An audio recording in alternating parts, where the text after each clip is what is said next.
अच्छा, इससे पहले मैंने आपको बताया था ना कि फर्स्ट केस में कि one two bodies hang vertically downward. अब यहाँ पर क्या है कि वन बॉडी जो है वो वर्टिकली डाउनवर्ड है, जबकि while the other body horizontally.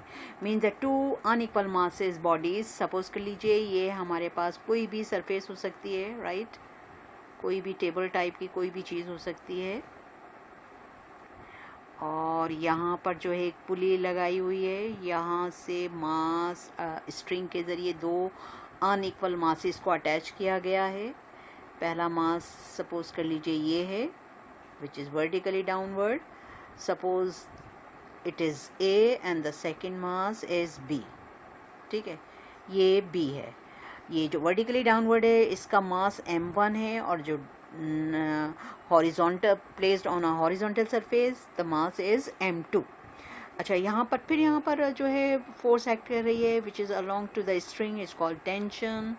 In both cases the force which act along string is called tension. अब देखो यहाँ पर भी दो कंडीशन प्रोड्यूस हो रही हैं, एक में वर्टिकली डाउनवर्ड है तो इसका मतलब है W is greater than T, right, क्योंकि वेट डाउनवर्ड है, और यहाँ पर फोर्स और वेट दोनों एक साथ इक्वली हैं, दोनों एक दूसरे को बैलेंस कर रहे हैं। तो इसका मतलब है कि जो सेकंड इसका कंडीशन है टी जो है वो किसके इक्वल है, एफ के, या एफ किसके इक्वल है, टी के।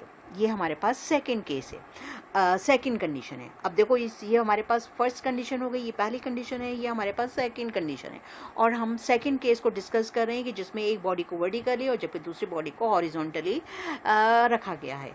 अच्छा, अब हमारे पास पहला केस क्या है, पहला केस क्या है कि W is greater than T, और हम फाइंड आउट करने जा रहे हैं एक्सेलरेशन, राइट। हम क्या फाइंड आउट करने जा रहे हैं, एक्सेलरेशन। हम we are going to find in which the two bodies are attached with the end of the string which passes through the frictional split. The one is the placed on a horizontal surface while the other which is attached with the other end of the string is moving vertically downward.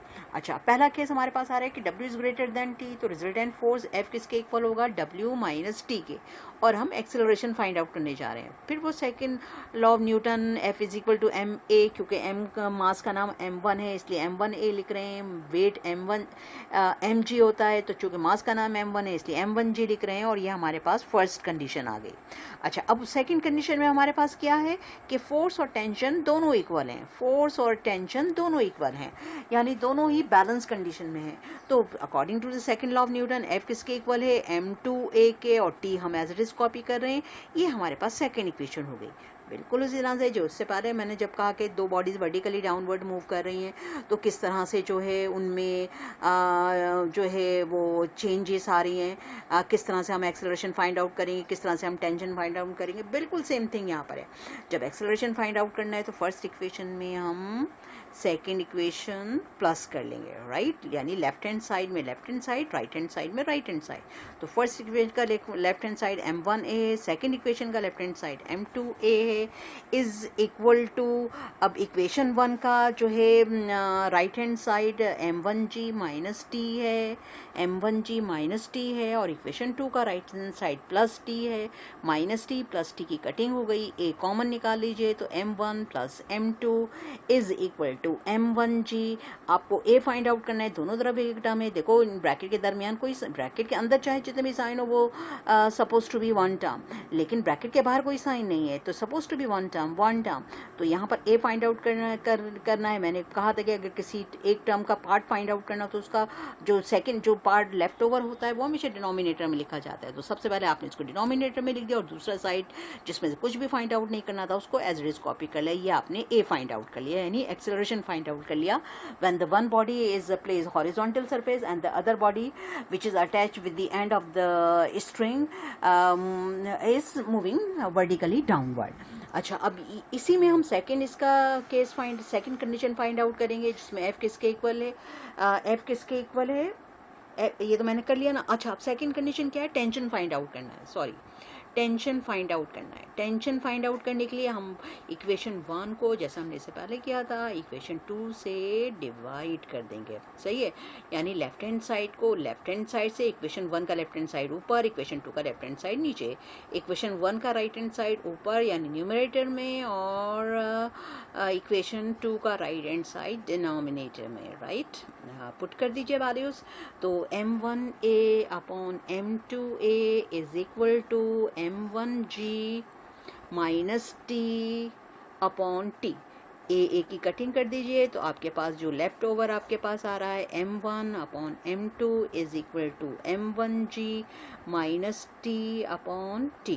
Cross multiplication कर दीजिए तो cross multiplication करने पर m1t is equal to m2 multiply हो रहा है m1g minus T, तो ये आपके पास हो जाएगा m1t is equal to m1 m2g minus m2t। Minus m2t को राइट हैंड से लेफ्ट हैंड पर ले आइए तो m1t plus m2t is equal to m1 m2g।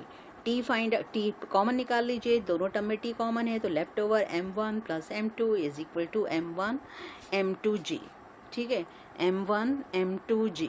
तो t आपके पास, अब देखो फिर एक टर्म है t इस पूरी ब्रैकेट से मल्टीप्लाई हो रहा है, एक साइड t फाइंड आउट करना है तो ये m1 m2 जो है इक्वल का साइन के बाद डिनोमिनेटर में चला जाएगा m1 प्लस m2 और ये एज इट इज कॉपी कर दोगे, राइट। तो तुमने when two bodies attached with the end of the string which passes through the frictionless pulley such that the body B is placed on a horizontal surface which is in the equilibrium condition while the other body is moving vertically downward and both are unequal masses bodies, both are unequal masses bodies, right। तो देखिए हमने इसका acceleration भी find out कर लिया, जिसमें हमारे पास पहला केस चूँकि डाउनवर्ड है तो वेट जो है टेंशन से ग्रेटर था, हमने बिल्कुल उसी तरह से रिजल्टेंट दोनों ही फोर्सेस हैं, जब बहुत सारी फोर्सेस का कॉज भी फोर्स हो तो जो है आपको पता है कि आंसर भी फिर फोर्स में ही आता है, तो आपने एफ रिजल्टेंट फोर्स डब्ल्यू में से टी माइनस करने पर